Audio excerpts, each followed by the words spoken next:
Assalamualaikum warahmatullahi wabarakatuh. Hai teman-teman, perkenalkan nama saya Alfi Lutfia Sidik. Di sini saya sebagai coach yang akan memberikan materi mengenai self control dengan tema tetap waras di tengah kekacauan, seni mengendalikan diri di era yang serba cepat. Di era digital yang bergerak super cepat, kita dibanjiri informasi, multitasking jadi rutinitas, dan tekanan sosial datang dari mana-mana. Pertanyaannya, masihkah kita bisa tetap waras dan mengendalikan diri?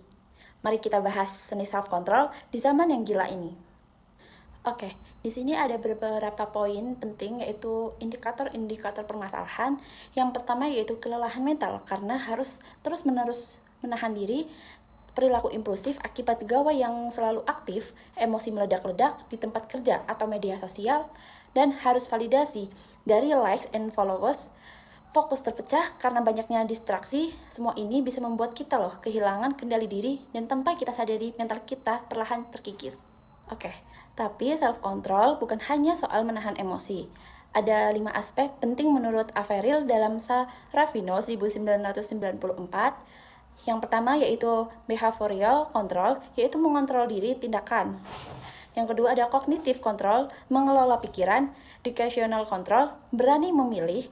Yang selanjutnya informational control, yaitu memilih apa yang kita konsumsi. Yang terakhir yaitu retrospective control, belajar dari masa lalu.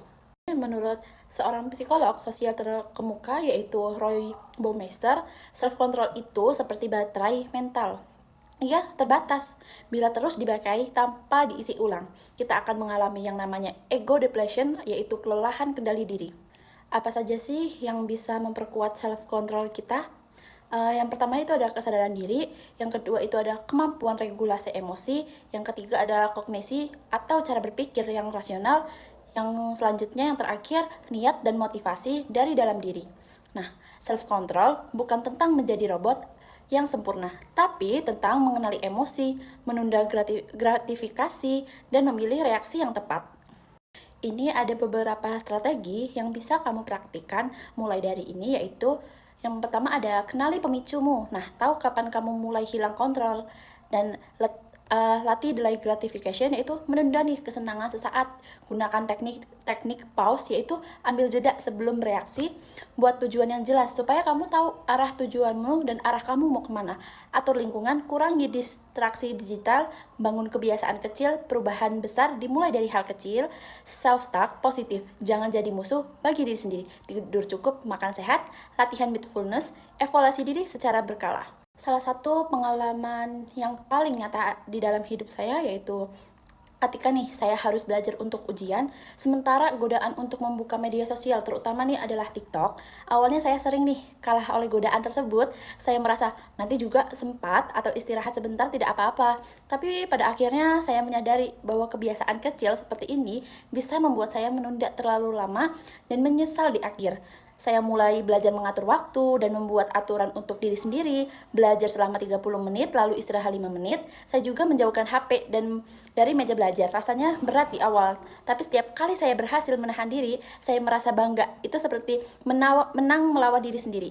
Dari pengalaman ini saya belajar bahwa self control bukan berarti menekan semua keinginan, tapi memilih mana yang lebih penting saat itu. Dan seperti otot, kemampuan ini bisa dilatih semakin sering digunakan dan semakin kuat jadinya.